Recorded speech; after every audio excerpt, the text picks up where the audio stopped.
चाहत डर की वजह से ऊपर से लेकर नीचे तक कांप रही थी, मानो कि जैसे कमरे में तेजी से एसी चल रही हो। चाहत के परिवार के सारे लोग घर पर ही थे, क्योंकि चाहत पे सबको पूरा भरोसा था कि वो कभी कुछ गलत नहीं करेगी। सब अपने अपने काम में मसरूफ थे।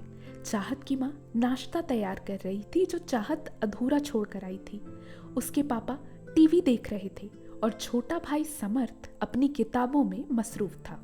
बस एक सार्थक था जो चाहत की तरफ देख रहा था और उससे सवाल जवाब कर रहा था।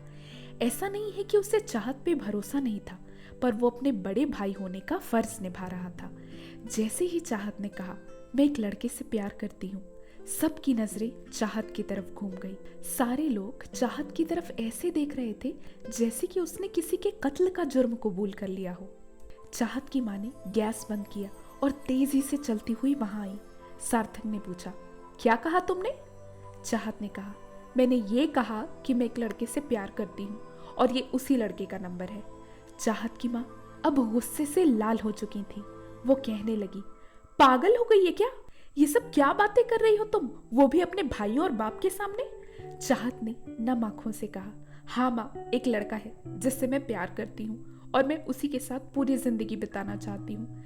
मैं उसे आज से नहीं बल्कि स्कूल के वक्त से चाहती हूँ। ये सुनते ही समर्थ समझ गया कि वही लड़का है जिसके बारे में चाहत ने उसे कुछ साल पहले बताया था।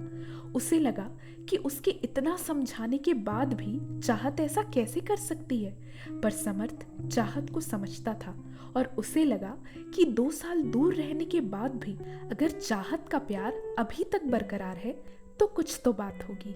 चाहत की बातें सुन के उसकी माँ जमीन पर बैठकर रोने लगी।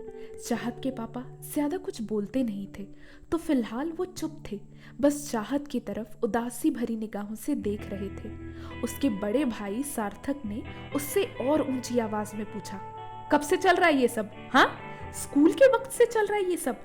मतलब वो लड़का तेरे पीछे पीछे यहाँ तक आ गया? चाहत ने कहा, नहीं, वो मेरे पीछे नहीं आया, उसे तो कुछ महीनों पहले ही पता चला है कि मैं उससे प्यार करती हूँ। सार्थक ने फोन का बिल गुस्से में फेंकते हुए कहा, माँ, अब जितनी जल्दी हो सके इसकी शादी करानी पड़ेगी, वरना ये हमारी बदनामी करवाने में देर नहीं करेगी। समर्थ, कल से तुम इसे कॉलेज छोड़ने जाओगे और लेने भी जाओगे।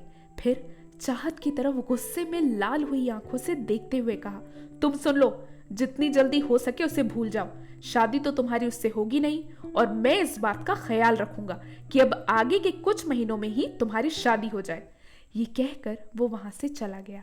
चाहत रोती सिसकती अपने कमरे में भागकर चली गई। उसे समझ नहीं आ रहा था कि वो करे तो क्या करे। ना तो उसके पास मोबाइल फोन था कि वो मिहिर से बात कर सकती थी और उसे सारी बात बता सकती थी। मिहिर को खोने का डर उसे पल पल सता रहा था। अचानक से उसके घर के दरवाजे की घंटी बजी और उसने देखा कि उसकी दोस्त रोशनी आई है। रोशनी समर्थ के कहने पर सीधा चाहत के कमरे में गई। चाहत को पता था कि रोशनी के पास मोबाइल फोन है। इस वक्त रोशनी उसके लिए एक फरिश्ता बनकर आई थी। उसने रोशनी को सारा वाकया सुनाया और फिर उससे कहा कि वो मिहिर से बात करना चाहती है। रोशनी ने उसे अपना फोन दिया।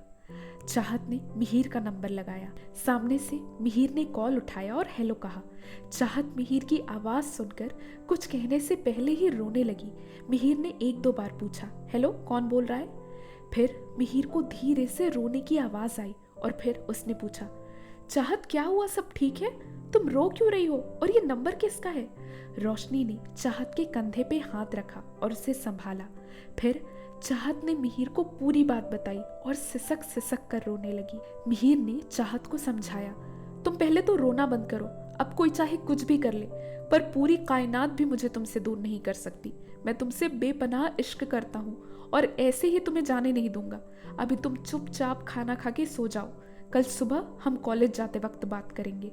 चाहत ने मिहिर को बताया कि कल से समर्थ उसे कॉलेज छोड़ने जाएगा। ये सुनकर मिहिर का भी दिमाग खराब हो गया, पर वो इस वक्त खुद कमजोर नहीं हो सकता था क्योंकि उसे चाहत को संभालना था। उसने कहा, तुम बिल्कुल फिक्र मत करो, मैं सब ठीक कर दूंगा।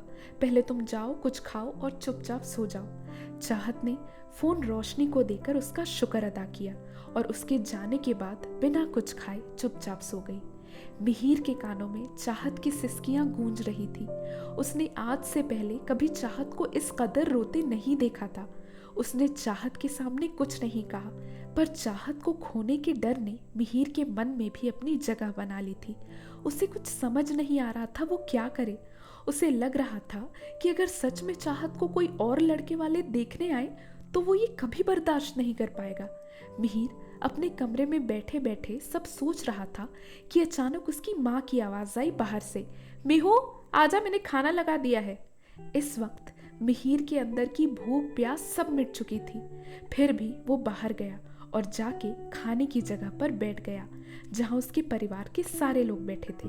मिहिर के पापा और उसके दोनों भाई खाने का लुत्फ उठा रहे थे। उसकी माँ ने उसके भी प्लेट में खाना निकाला और उसके सामने रख दिया। मिहिर के सामने खाना रखा था, पर कुछ सोचकर वो परेशान है ये उसके चेहरे से साफ दिखाई पड़ रहा था। तभी मिहिर की माँ ने उससे कहा, मिहू बेटा खाना ठंडा हो रहा है, तुम किस सोच में गुम हो।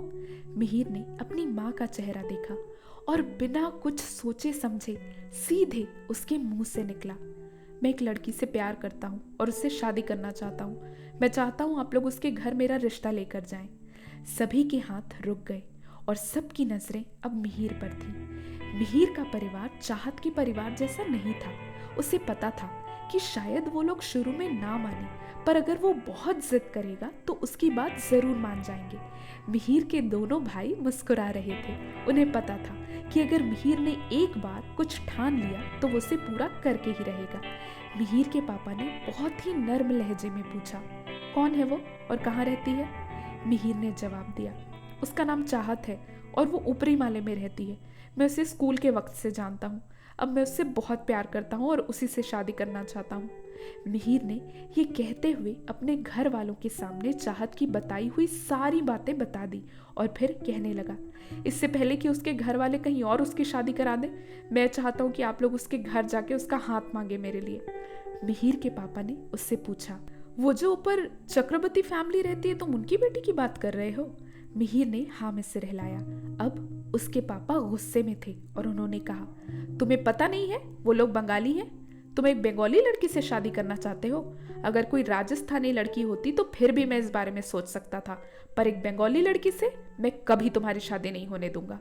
ये कहकर उसके पापा वहां से उठकर खाना आधा छोड़कर चले गए। तो दोस्तों, आपको क्या लगता है अब चाहत और मिहिर का क्या होने वाला है? अपने अपने थॉट्स कमेंट बॉक्स में लिखकर ज़रूर बताइएगा। अगर आगे के चैप्टर्स चाहिए तो भी कमेंट बॉक्स में लिखकर ज़रूर बताइएगा। अगर कहानी इंटरेस्टिंग लग रही है तो इसे लाइक करें, शेयर करें और आगे के चैप्टर्स पाने के लिए हमारे चैनल को सब्सक्राइब भी करें। Thank you.